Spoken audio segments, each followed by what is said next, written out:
Lee Changjae had been caught in a devastating road accident.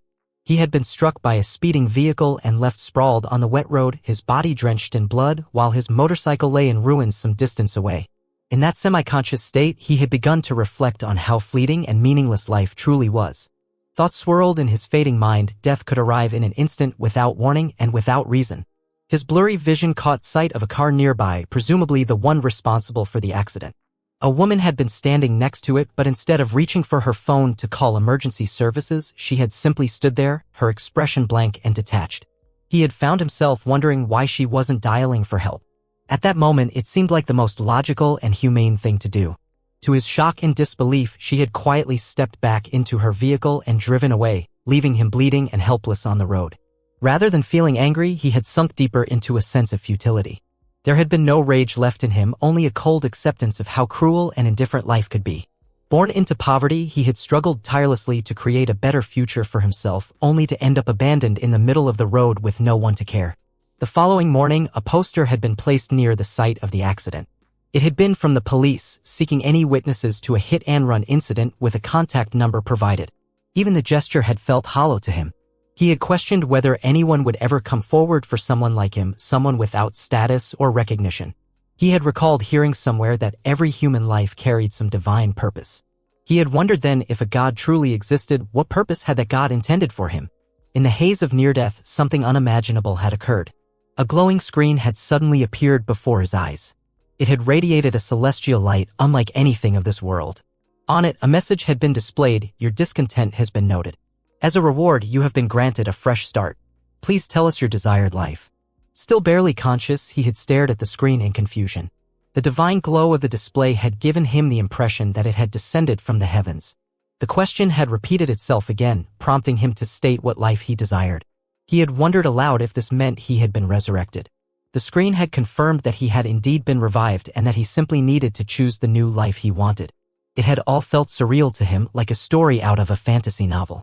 As he continued to process the situation, the screen had again responded, this time telling him that a set of skills would be granted to him based on the reward he selected. Admitting to himself that he had never had the luxury to think about what he truly wanted, he had confessed that he wasn't sure what kind of life to choose. Life had always been about survival for him. The screen had then offered to make the choice on his behalf if he could not decide. After a pause, he had agreed, realizing that having been given a second chance, he had nothing left to lose. However, he had added one condition: he had wanted a life that was exciting, filled with wealth and surrounded by women. The screen had acknowledged his request and presented him with a preview. A question had appeared: would you like to be a father? A cult leader? The options had struck him as strange, even amusing. It had felt oddly satisfying to be offered a choice for once in his life. The term cult had made him hesitate, yet two women had suddenly appeared before him, addressing him as father. The screen had asked again whether he wished to proceed with this life or select a different one. He had silently concluded that the offer suited him perfectly. He had decided to accept. Becoming a cult leader had seemed bizarre, but also exhilarating. Later, he had found himself in the staff room of the restaurant where he worked, sitting across from his manager. The man had been yelling at him furiously, demanding to know why Changjae had canceled the deliveries and destroyed the motorcycle. He had accused him of being irresponsible and had questioned what he planned to do with his life.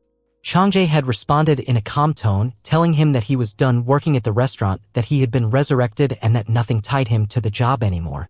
The manager had shouted back, asking if he thought he could simply run away from his responsibilities. Changjae nodded and assured him that he had no need for the job anymore.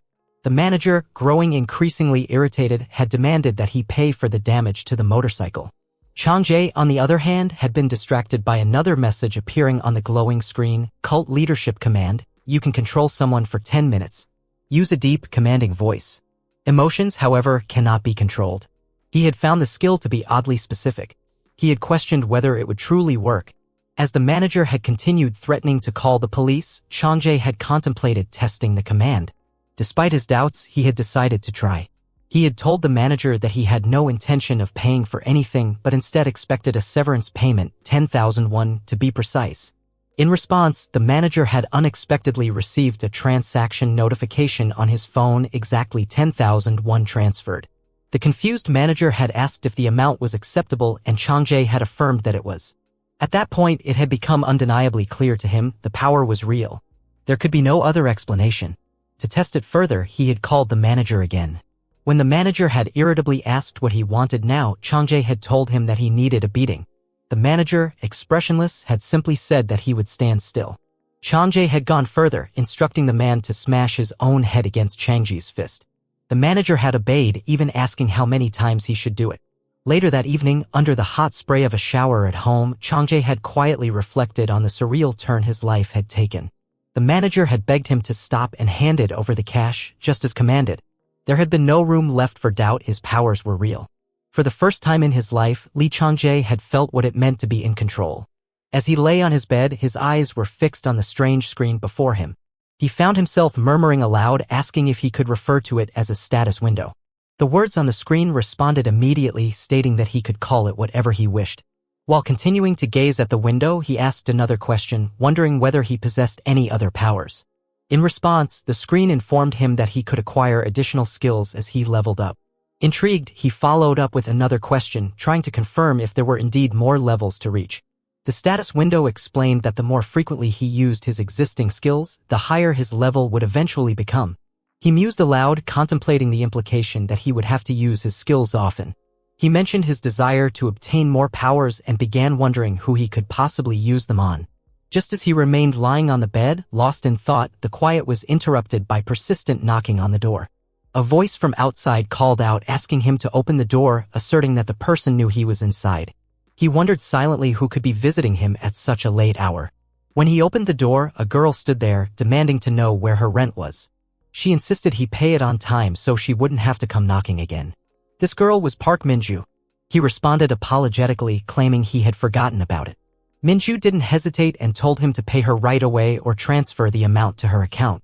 It was then explained that Minju was the daughter of the building's owner. She essentially managed the place while her mother was abroad. She added, with a firm tone, that because of his repeated delays, she would now increase his rent by 51. Inwardly, he couldn't help but think how easy life must be for someone like her born into wealth and privilege. When he failed to respond, she grew impatient and questioned why he wasn't answering. As he looked at her, he couldn't help but notice that she appeared like a good potential partner. He admitted that he would still pay her the rent and apologized once more for the delay. Then, out of nowhere, he casually asked if she was going out that evening. Minju, appearing slightly taken aback, remarked that he looked rather nice today. Confused, he asked her what she meant, but her mood quickly shifted as she scolded him, telling him to stop annoying her and dragging things out.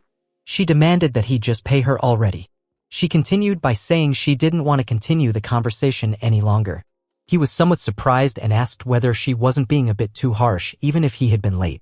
But she dismissed him completely, stating she didn't care and was only there because she was dressed up to go eat with her boyfriend.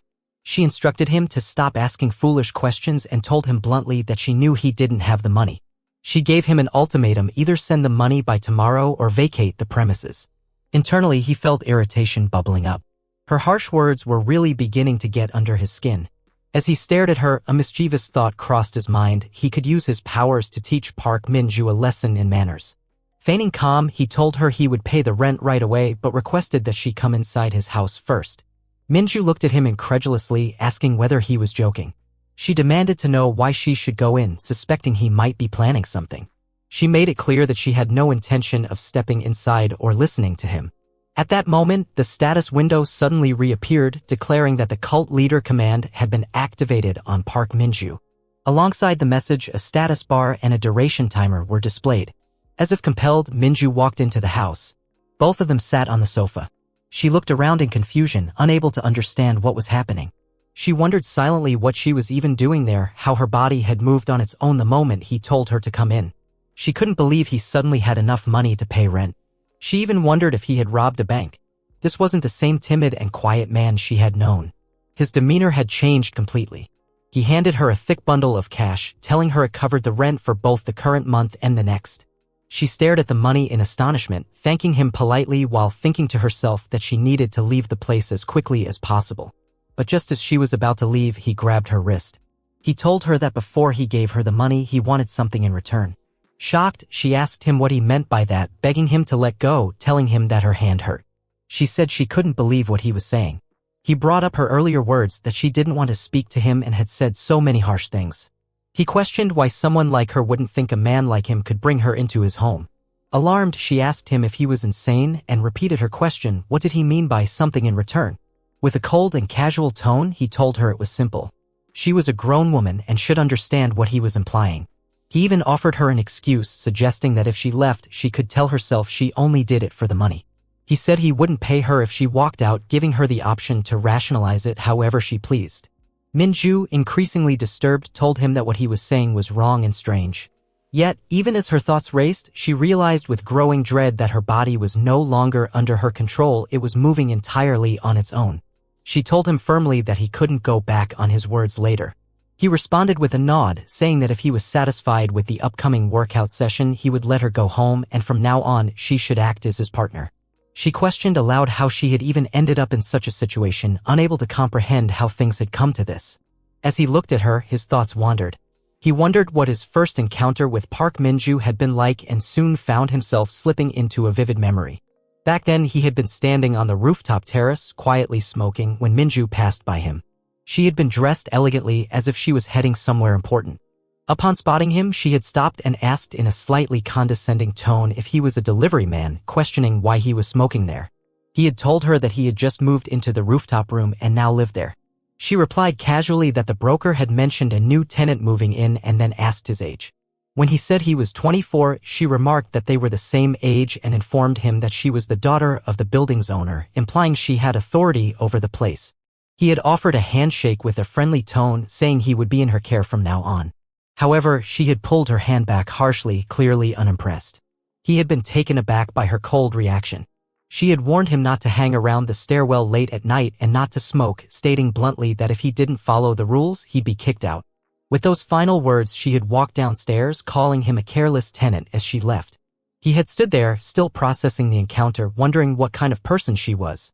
Then, from the rooftop, he noticed Minju standing below with another boy, likely her boyfriend. That had been the very first time he had met Park Minju. Changjae remembered how flustered he had felt back then, his emotions tangled in confusion. Down below, Minju's boyfriend had asked her if she knew the delivery guy. She had responded dismissively, telling him not to worry and that it seemed the man had just moved in. That brief moment of flustered interest had quickly shifted into envy. Minju had turned to her boyfriend and asked if he had gotten a new car. The boyfriend had laughed, explaining that the car wasn't his yet, it belonged to his father. Changjae had felt a pang of jealousy. Being born rich seemed like a luxury out of his reach. Minju had gone on to ask about the cost of the car and mentioned wanting one for herself. Her boyfriend had said it cost around 6 million won. She had laughed and said she might ask her mother to buy it for her. Changjae could tell she was someone who had always been spoiled and never reprimanded, her life drenched in comfort and attention.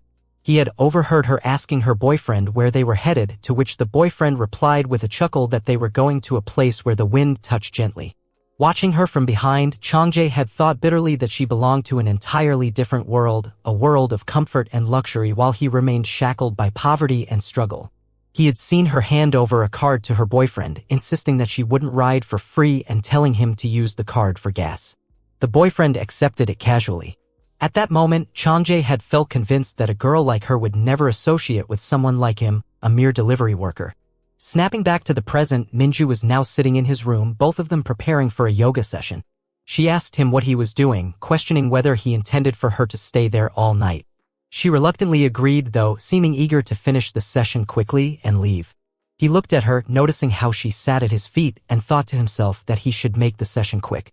She, too, was thinking that if she could just get through the yoga exercises quickly, she could leave right after.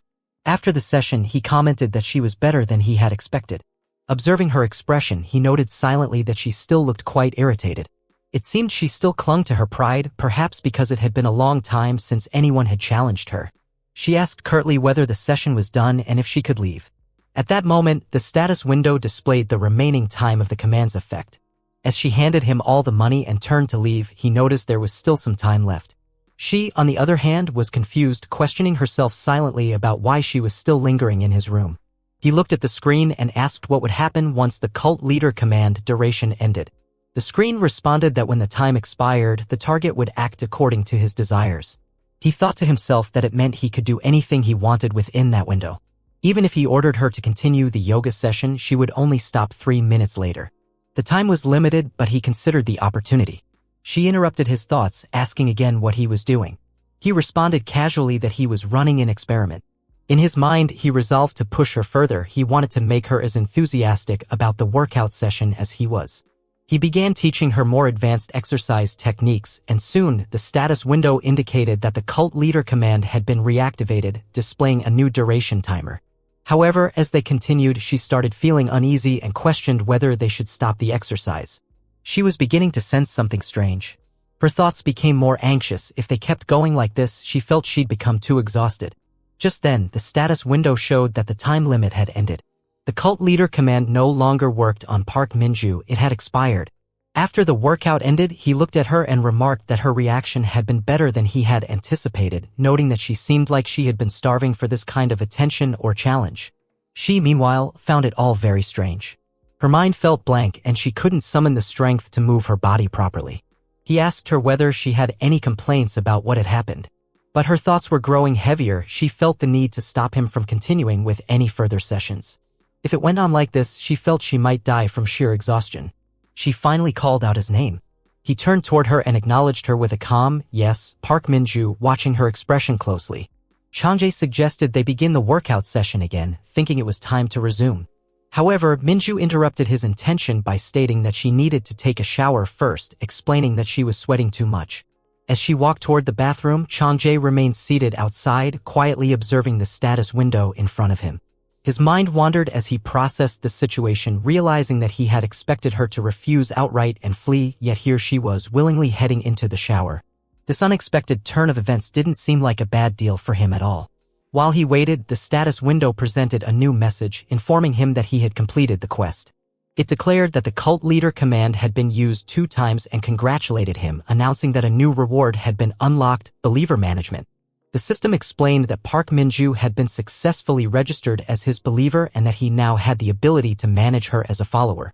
It elaborated that he could raise her loyalty and faith, emphasizing that the higher her faith was, the more likely she would be to obey his commands.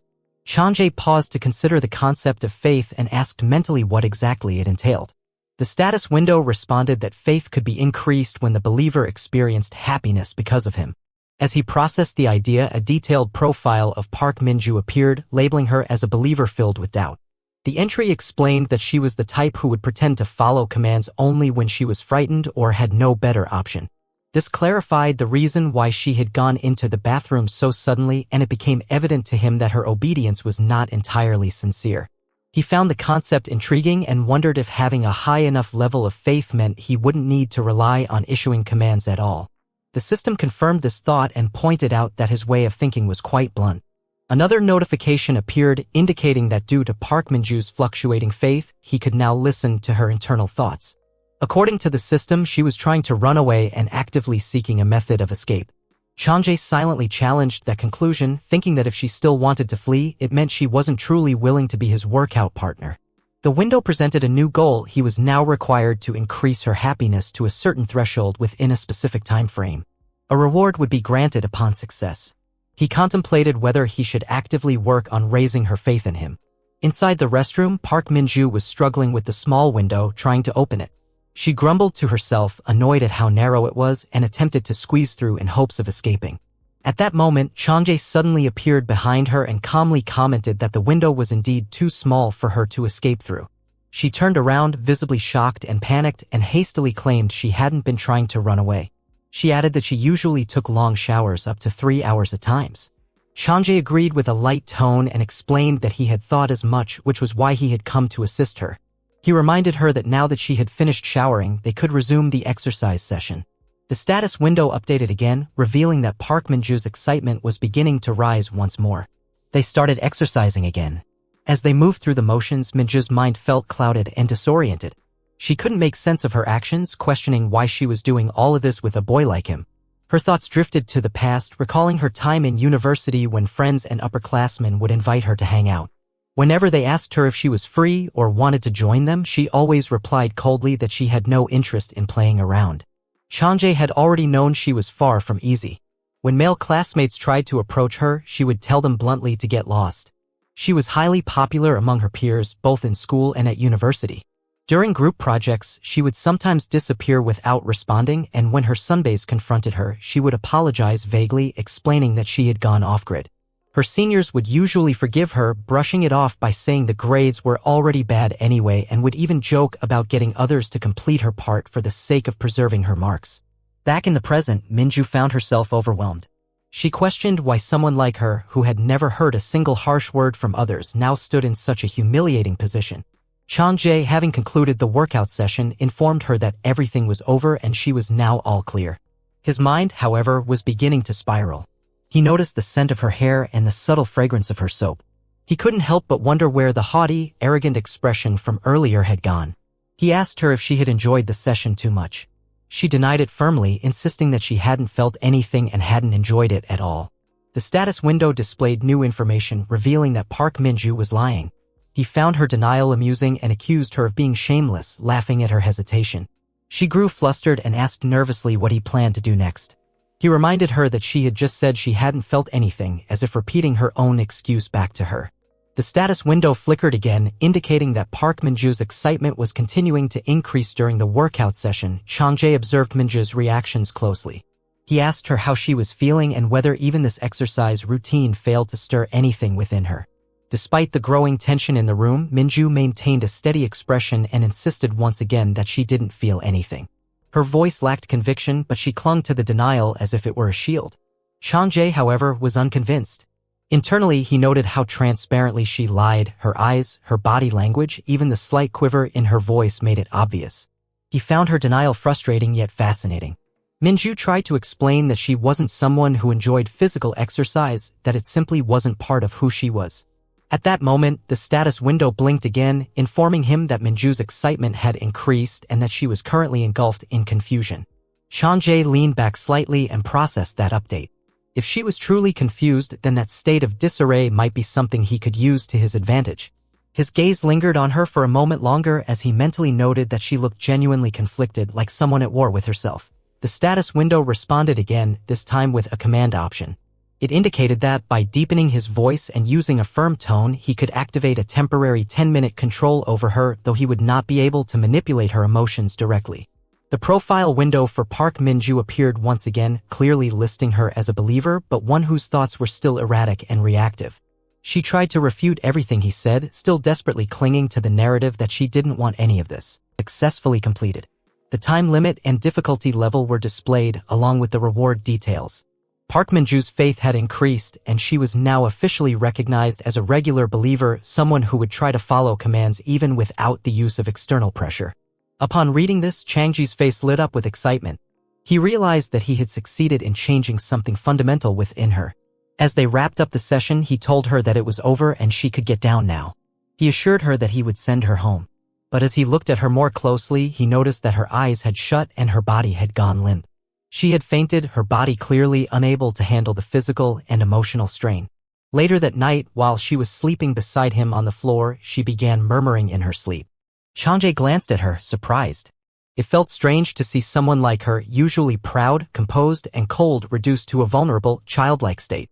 Her voice was soft and mumbled as she called out for her mother and complained that she was hungry. Suddenly, the status window appeared once again, flashing a congratulatory message. Curious, he asked internally what the congratulations were for. The system replied that he had earned bonus experience. When he questioned what that meant, the window explained that his level had increased to 2 and that he had received additional experience for completing a quest related to a believer. His available daily commands had increased to 2 and his maximum follower faith had risen slightly as well. In addition, a new skill had been unlocked. Chang-jae's excitement grew further as he read the notification. He had finally done it. The new skill was titled Cult Leader's Sly Gaslighting, and it allowed him to subtly influence and manipulate a believer's mental state using belief points. The current statistics of Park Minju's faith level were displayed, allowing him to see how far she had progressed and where her resistance still remained. As he continued reading, he couldn't help but marvel at how detailed the system was. The mechanics behind control and influence were far more elaborate than he initially assumed. With mild sarcasm, he wondered who had even come up with such a ridiculous skill name. The status window responded with cold indifference, stating that unnecessary questions would be disregarded. He thought to himself that the system might be insane, but the name wasn't the real issue. What mattered was that everything now revolved around cultivating and managing believers. With more believers came more power, more experience, and deeper influence. The status window reminded him again that increasing a believer's loyalty and faith would lead to greater obedience. He would also gain additional experience by keeping his followers happy.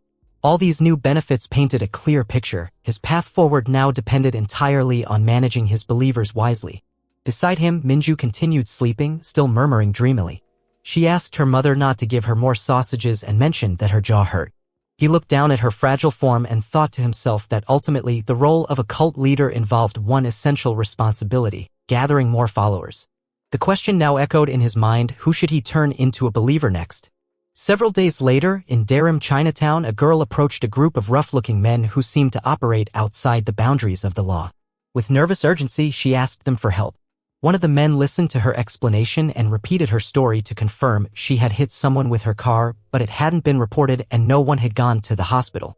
Now, she was afraid that the person involved might retaliate. She wanted them to shut that person up to handle the problem discreetly. When asked if that was truly what she wanted, the girl nodded and pleaded with them to find the person she hated most. Two men who were operating illegally as investigators walked into the delivery office reception and began questioning the receptionist. One of them demanded to know if anyone there had recently been involved in an accident during delivery, insisting that since it was a delivery office, she should be aware of such incidents. The receptionist, clearly frightened, replied that no such cases had occurred recently. The man pressed her further, questioning how he could be sure she was telling the truth. She explained that their system kept track of everyone, so if someone had been in an accident, they would know. However, she added hesitantly that they didn't seem like real police officers. The man insisted once more that they were indeed the police, expressing frustration that she didn't believe him. Then, the second man stepped forward and demanded more firmly that she answer their questions. Later, the two men were eating outside. One of them asked his companion how he could be so certain about something. The first man sarcastically replied that if he had known, he wouldn't be acting so foolishly. The second man proposed that they could simply claim they had found the target and collect the money. The first man shut him down, emphasizing that they couldn't make such a claim unless they had actually located the person. The second man, now confused, asked what exactly he meant by showing off. The first man explained that the client's body was stunning and that she was incredibly attractive. The second man agreed, commenting that she appeared to be quite wealthy as well. The first man then added that they should think ahead, suggesting that if they played their cards right, they could end up with both the money and the woman as a partner. He proposed that they check out places other than delivery offices since, so far, they hadn't found the target, implying that he was no ordinary man but someone meticulous and hard to trace. Meanwhile, Chungjae was at home, staring at his status window. The message displayed read, "I did not do it." He questioned the status window, asking if it had truly not cursed him. The window reassured him that it hadn't. He then wondered aloud why his ears were itchy and noted that even his dream had been irritating. Changing the subject, he asked the status window how he could gather more believers, inquiring about the fastest method to convert someone. The status window replied that the quickest way was to let others experience his divine power, force them to submit, to obey orders they normally wouldn't. It mentioned that while begging or persuading people was possible, it wasn't advisable. Chungjae commented that the method sounded vague but also somewhat easy, concluding that training or yoga sessions would be the most effective. He then asked whom he should target next to gain more believers. At that moment, he received a call from the manager of his former part-time job at Aldo. The manager greeted him and informed him that someone was there looking for him. Promptly, Chungjae went to Aldo. The manager welcomed him and invited him to sit down, noting that he was glad Chungjae could make it. However, Chungjae had a strange feeling that something was off. The manager served him a cola and Chungjae asked who had been asking for him. The manager replied that the person had been waiting there the whole time but had just stepped out for a moment. Pressing further, Chungjae asked why that person was looking for him. The manager began to explain but was interrupted as a woman approached from behind and introduced herself as Song Min-young. She stated that she had something to ask Chungjae. He asked if she was from the auditing team. Quietly, the manager leaned toward him and whispered that the severance pay he had given might have become a problem, asking if this was about the $10,000. Min-young suggested they changed their seating arrangement, and once all three of them were settled again, she took the lead in questioning. She declared that she wanted to know the details, why the manager had given such a large amount of money and why Chungjae had accepted it, starting with the manager. The manager, confused and hesitant, tried to recall the reason, stating that he believed he had a valid explanation. At that moment, the status window appeared before Chungjae, informing him that anyone affected by the cult leader's command would have their memories erased. He realized that the manager likely wouldn't be able to explain anything. The manager then blurted out that Chung Jae had broken a motorbike. Min Young pointed out that in such a case, the manager should have received compensation, not the other way around. The manager appeared distressed, insisting that he couldn't overlook such an accusation. Meanwhile, Chung Jae realized that he was in trouble. Min Young turned to him and demanded an explanation. Chung Jae, maintaining his composure, claimed he couldn't remember either. She warned them that if the matter wasn't resolved soon, she would be forced to report both of them to the authorities. She asked if the manager had ever been interrogated by a public prosecutor, revealing that she had, and it had been a rough experience. The manager, still puzzled, insisted that he genuinely couldn't remember anything about it. Min Young scoffed, saying that was the same excuse everyone used. She didn't understand why people always resorted to such obvious lies, then let out a laugh. Turning to the manager, Chung Jae asked whether she wasn't just a regular employee, suggesting she had probably done this many times before. He considered using the cult leader's command on her but hesitated, realizing that if he couldn't handle the aftermath, he'd end up in the same mess again. Min Young then brought up his background, pointing out that she had done some research on him and discovered that his emergency contact was an orphanage. She assured him not to be upset as she had encountered similar situations many times. Chung Jae felt that she had crossed a line. She commented on how difficult it must have been for him to survive on his own, earning money without support. She claimed she pitied him and saw him like a younger brother. She then asked for the return of the $10,000, promising to drop everything if he complied. Chung Jae told the manager that they had no other option and that he would take responsibility. Min Young praised his decision, calling it wise, and asked how he planned to return the money, suggesting he transfer it to the company account immediately. To her surprise, Chung Jae raised his voice and asked who had said he was giving her the money. He grabbed her wrist as she protested, telling him to let go because he was hurting her. He dragged her out of the restaurant while she demanded to know what he was doing. She reminded him that he had just said he would take responsibility and asked what he planned to do now. He calmly responded that Min Young had crossed a line and that he was going to teach her a lesson. She panicked, yelling at him to clarify what kind of lesson he meant. He told her she had no idea how terrifying or fun things could become. He opened a door and led her inside. Once inside, he ordered her to get to work, assuring her it would be over soon.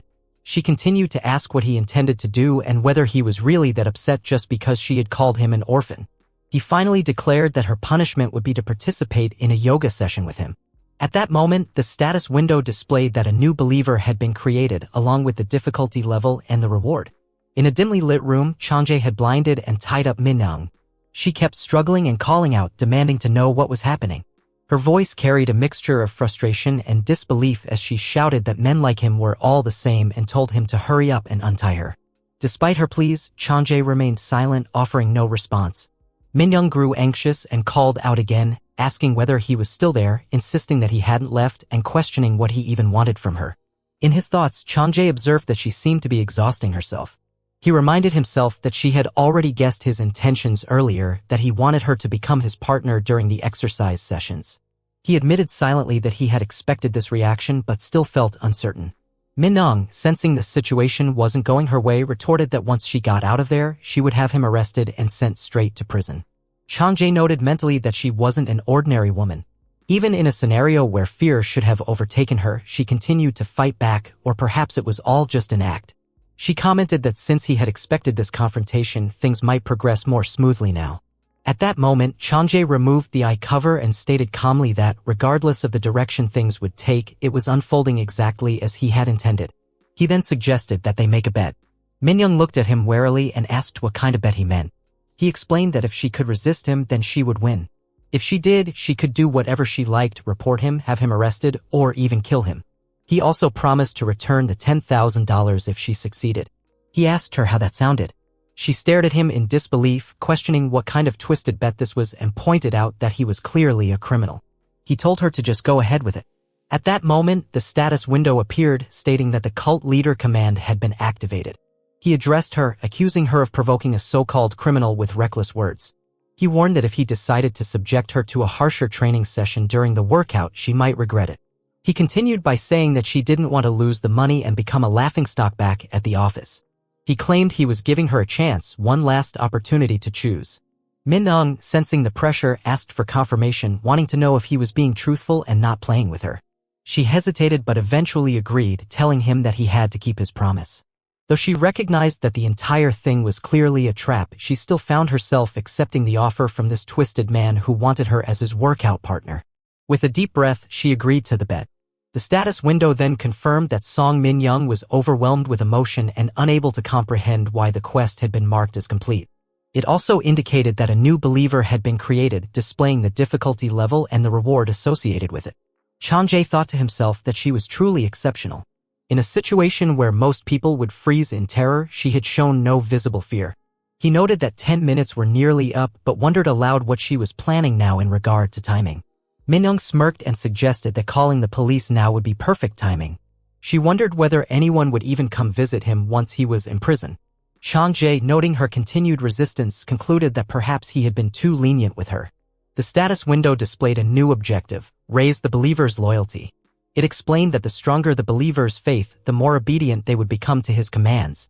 It asked whether he wished to use 10 of his points to increase the intensity of the workout session. Without hesitation, Chang-jae agreed. Min-young mocked him again, saying that if he didn't think he could win, he might as well just get it over with. The status window then updated, stating that Song Min-young's exercise session power had been increased. As the session went on, Chang-jae asked her how it was going. He remarked that her expression seemed to contradict everything she had said earlier. He pressed her, asking if her current state was her answer. Min-young admitted reluctantly that this was completely different from before. Her body felt like it was burning up and she insisted she couldn't endure another round of the so-called exercise session. Meanwhile, outside the staff room, the manager stood waiting. When Chang-jae finally emerged, the manager questioned him about what was happening inside. Chang-jae reassured him calmly that everything had been taken care of, just as he had previously promised. The manager looked confused and asked what he meant. Chang-jae simply told him not to worry and that he would be leaving now. As he walked away, he paused and advised the manager not to ask any more questions and to assist Min-young later. On his way home, Chang-jae reflected on everything that had transpired. He had completed the quest and resolved the issue regarding the severance pay, which was satisfying. Yet, deep down, he admitted to himself that he wanted more. The status window, always perceptive, asked what exactly he meant by more. Chang-jae responded that the earlier location had been awkward and he'd been forced to rush due to the time limit. That wasn't how a proper yoga session should be. In his opinion, such sessions required a peaceful environment and enough time to set the mood. The status window encouraged him to find another believer. Annoyed, Chang-jae snapped at it to be quiet for a moment. As he continued walking, he suddenly noticed a group of the investigators who had been hunting him. They approached him, surprised to see him reappear. One of them asked if he had just returned, telling him that they had been searching for him for a long time.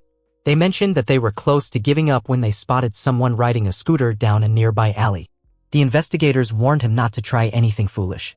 One of them pointed out that they had brought along plenty of reinforcements. They suggested that it was finally time to have a friendly meeting right there and then. The group of gangsters had begun shouting for someone to come forward, their aggressive tone echoing in the street. From a short distance away, Park Min-ju stood quietly, observing the scene unfold with growing confusion. Her brows furrowed and she remained rooted to the spot, unable to comprehend the chaotic situation.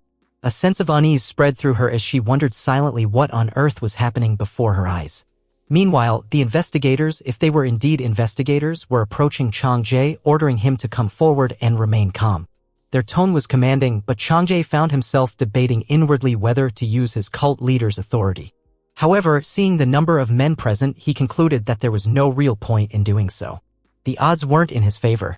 One of the men stepped up with a threatening voice, instructing the others to grab Chang-jae and warning him not to make things more difficult than they already were. As Chang-jae assessed the situation, he couldn't help but speculate that these men were far from legitimate law enforcement. They lacked the professionalism or procedure typical of police. Their demeanor suggested they were either gangsters or freelance investigators working under someone else's orders. They must have had a strong reason to come after him, especially if they were also interested in the delivery scooter. It became increasingly clear that they were pursuing the unresolved hit-and-run incident. As one of the men approached him with intent, Chang-jae struck preemptively, punching him hard. This caused a brief stir among the others. Without hesitation, Chang-jae questioned their motives, asking them why they were doing this to him and insisting that they were all essentially on the same side. One of the men mocked his claim, asking what he meant by the same team. Chang-jae elaborated, pointing out that if they were trying to take him somewhere, it was likely because they needed him as a living piece of evidence tied to the hit-and-run. And if the culprit wanted no witnesses, then it meant the ones who stood before him needed him alive for leverage. He speculated aloud whether the person who had hit him had perhaps been someone attractive or possibly wealthy, admitting he hadn't gotten a clear look at their face. The mood darkened as one of the men coldly remarked that he had the power to make Changjae disappear entirely without a trace. But Changjae, undeterred, countered that if that were truly the case, they wouldn't have gone through the trouble of waiting for him. They could have simply torched his apartment while he was gone. Deep down, he hoped his bluff would buy him some time or at least confuse them. One of the men smirked, admitting that Changjae wasn't bad at bluffing and perhaps he was wasting his talents working as a deliverman. He even jokingly added that since both of them made money and issued threats for a living, they might as well be colleagues. However, he quickly returned to business, stating that although they might work together, Changjae shouldn't expect an equal cut. 90% would go to them and he would get the remaining 10%. Changjae replied dryly that he hadn't expected a fair split anyway. The man laughed again, mocking him for having manners despite the circumstances, and declared that he'd let Changjae win this round. After fiddling with his phone, the man claimed to have found Changjae's ID and began walking away with the others. Before leaving, he warned Changjae not to try escaping. Now that they knew where he lived, they expected him to come when called. The man sarcastically addressed him as teammate once more. Changjae, now exhausted, muttered a half-hearted response and watched them disappear. He couldn't shake the feeling that this man would bring endless trouble into his life. Entering his apartment, Changjae felt overwhelmed. The place had been ransacked, furniture overturned, items scattered, drawers open. Clearly, the group had searched it thoroughly while he had been outside.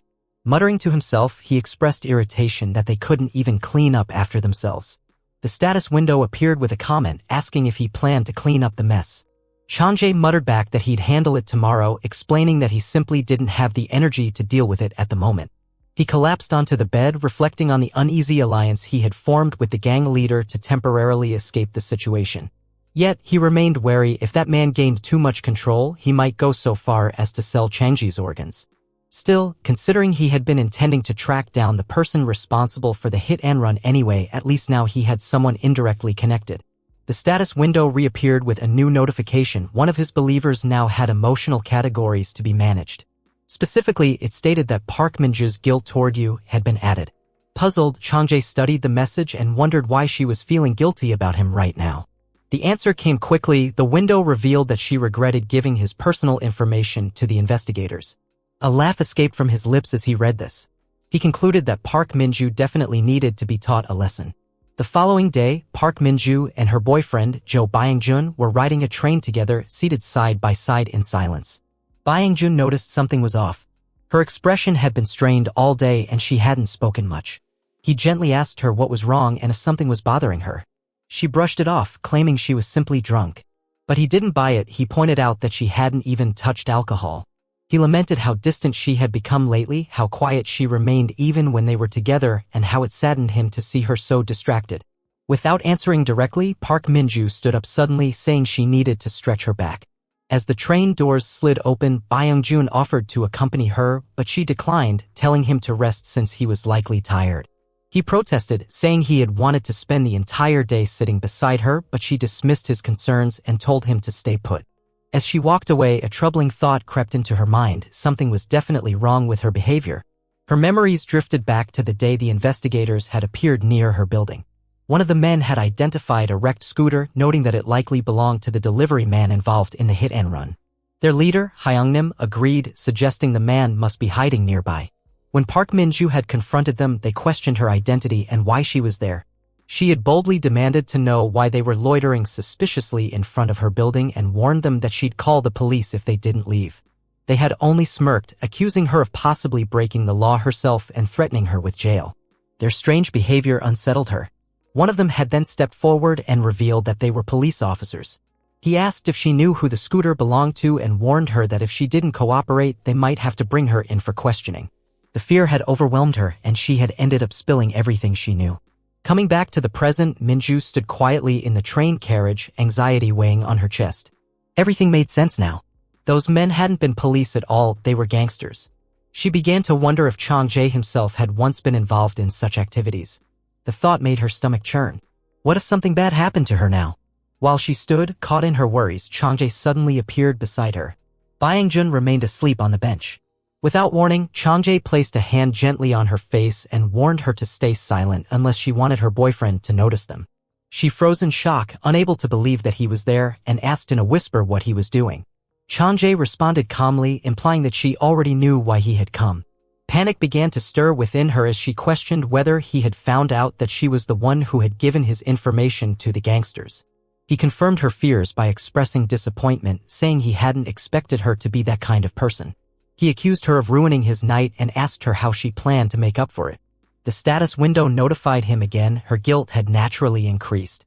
Minju apologized sincerely, telling him she hadn't known the truth either, that she had been deceived just like him. But her words didn't satisfy him. He told her that no amount of apology could compensate for what had happened. When she asked what he intended to do, he responded without hesitation. Her punishment, he said, would be to carry out a full yoga session right there, directly in front of her sleeping boyfriend. Minju, visibly panicked, pleaded with him to stop. She insisted there were still people around, and if they continued like this, they were bound to get caught. Her voice trembled as she asked how far he planned on going with this. But instead of responding directly, Changjae warned her to keep quiet. He reminded her that her boyfriend, Byung-jun, seemed like a decent guy and she wouldn't want to hurt someone like him unless, of course, she wanted him to wake up and see what was happening. Alarmed, she shook her head quickly, murmuring a desperate no under her breath.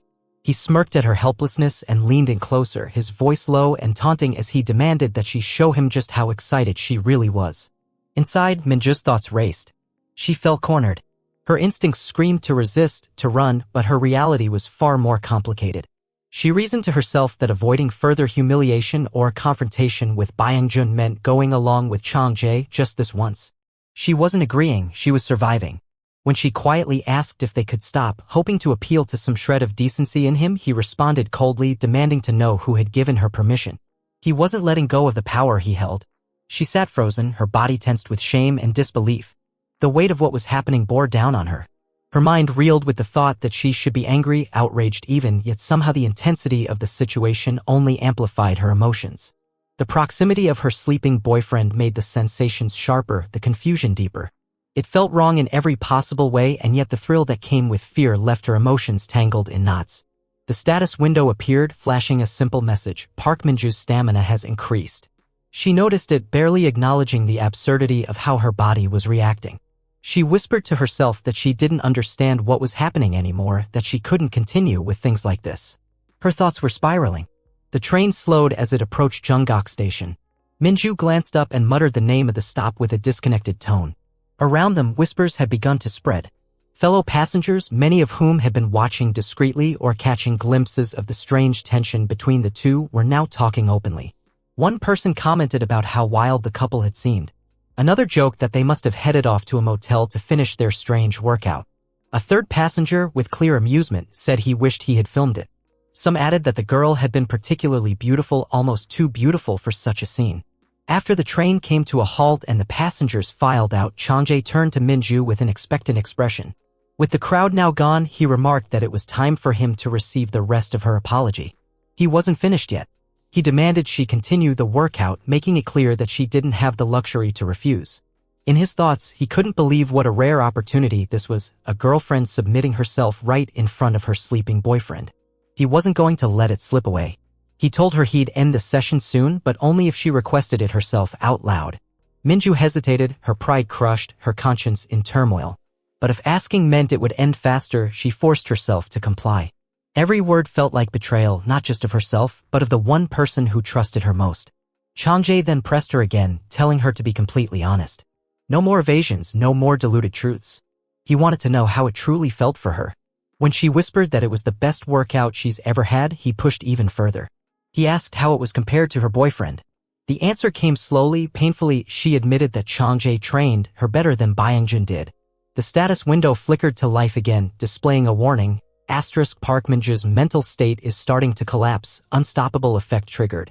Experience gain is doubled. It was as if her confusion and loss of control were being quantified by the very system governing her reality.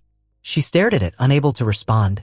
Despite it all, she whispered again, asking for the exercise to continue.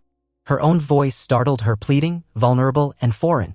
The status window updated once more. Believer Park Minju's experience has increased. Cult leader level up. New skill acquired. Changjae glanced at the notification and smirked to himself, wondering if this was what happened whenever a believer's mind broke. It seemed almost too easy. Her downfall had come with rewards. Minju looked toward her boyfriend, her voice faltering as she urged that they stop before he woke up. But Changjae replied without concern. He said it didn't matter, that Byung-jun wouldn't be waking up anytime soon.